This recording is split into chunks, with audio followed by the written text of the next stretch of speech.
Hello and welcome to today's video. Today I want to present you an opening trap that you can play as black against the queen's gambit. The trap is known as the elephant trap, and over the time the trap has snared thousands of players, mainly amateurs and beginners.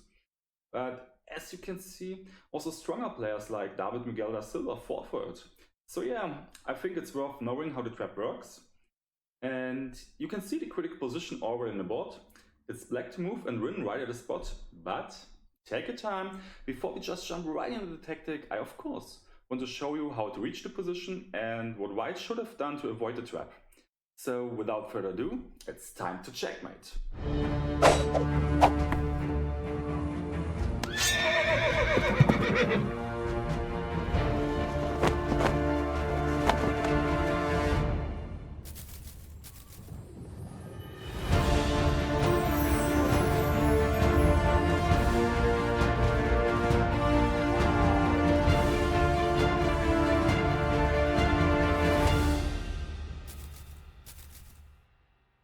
So the game started with the moves d4, d5 and c4.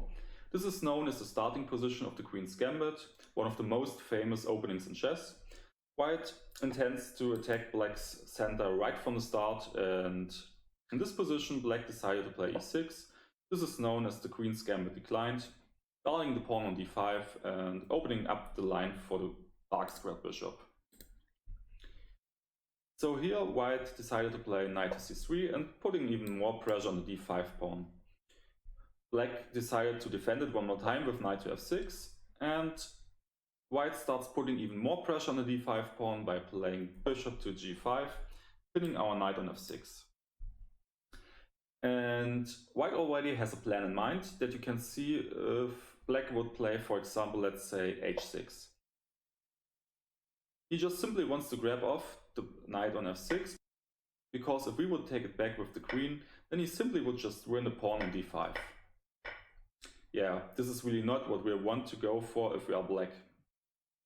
And if he would grab the bishop with the pawn, well, then again white just simply grabs the pawn on d5, and he pretty much ruined our pawn structure, and our king cannot castle any longer to kingside because this wouldn't be safe. So yeah, I think in this position white's already slightly better and preferable, even if black has the bishop pair. So what else could black play in this position? Well, of course you could play a move like bishop to e7 or like d takes c4, but in the game black played the move knight b to d7. This is all common and it's nothing wrong with this move. And to be honest, this move already sets a trap, because think of it. Couldn't white take the pawn on d5 now? I mean, if he grabs the pawn and we would grab back, couldn't he just simply take it with the knight? I mean, if he would take it back, then our queen would be loose. Well, let's see. White grabbed the pawn on d5 and of course black took it back, and here white played the move knight to d5. And believe it or not, but this is actually a big blunder that loses the game right at the spot for white. I just want to show you a better move. In this position, white should have played e3. This move was played by Garry Kasparov himself twice, and you really should check out his games if you want to know more about this variation. In short, white plans to develop his bishop to d3, bringing the knight from g1 to e2, castling short, going for queen c2 and f3, and then he will bring his rook from the a file to e1 and start attack in the center with a move like e4, or if possible probably even go for a kingside attack. So let's go back to the game. In the game, as I already mentioned, white played the move knight takes d5, and as I already mentioned, this is a big blunder, and I would advise you to pause the video and try to figure out what's the problem with this move. What's black's best move in this position and how can he win? I'll give you 3 seconds to pause the video. 1, 2, 3. Well, I hope you all found the solution. If not, I'll give you a little hint. Imagine that the bishop on g5 and the knight on e5 wouldn't be on the board. Then the diagonal a5 and e1 would suddenly become pretty weak. So I hope with this hint in mind you are able to solve the puzzle, and I'll give you again 3 seconds to pause the video if you need to. 1, 2, 3. Well, I hope you all found the solution. The right move is knight takes d5 exclam. Ignoring the fact that our queen is loose on d8, we just simply grab the knight. And here, white's best move is already to take the queen. And now comes the move, bishop to b4 check. And white really has only one move. The king cannot move, so the only move he has is queen to d2. And here you have some options. A simple way to gain an advantage would be to play bishop takes d2 check, king takes d2, king takes d8.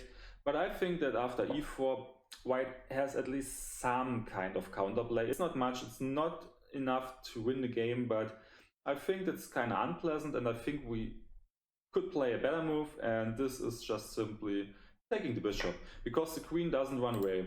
She cannot move because of the pin. So what could white do in this position?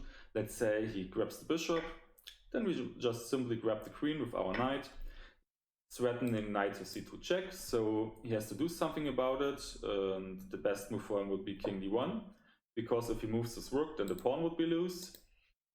And here we just simply can play knight to f6, and we just defend it against white's move e4. So I think this is an even better version of what I've shown you earlier.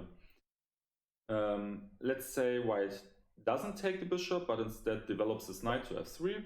Well, then we just simply grab the queen now. And in the game that we are following, Da Silva grabbed the bishop with his king. And here black played knight 7 to f6. And we easily can stop here because, again, we stopped white from playing e4. So just one more line. Let's say white grabs the bishop with the knight. Then we just simply can play knight to b4, again setting the threat of knight to c2 check and winning the rook. So white has to do something against it, and the best move would have been king d1. And here we can play knight to f6. This time we didn't stop e4, but we are threatening knight to g4. That's why we are kind of stopping e4, because if, let's say, white would play e4, then we can simply just play knight to g4, attacking the f2 pawns, threatening check and winning the rook. So he has to do something about it, and the best move is king to e2. And here we have another fork, knight to c2, attacking the rook and the pawn at the same time. So yeah, this is pretty much over. Best move in this position would be e3 for white, and after knight to g4, attacking again the f2 pawn with the threat of check and winning the rook, king e2 and rook e8, we finally managed to stop him from playing e4, because if he would do it in this position, then we again have the fork with knight to c2. And our next move will probably be just to return our knight to f6 or play f5 or developing our bishop to f5. So as you can see, black's much better. And yeah, the other piece against the pawn, and this is the trap. So I hope you liked today's video. If you did, please let me know in the comments and hit the like and subscribe button, and see you next time when it's again time to checkmate.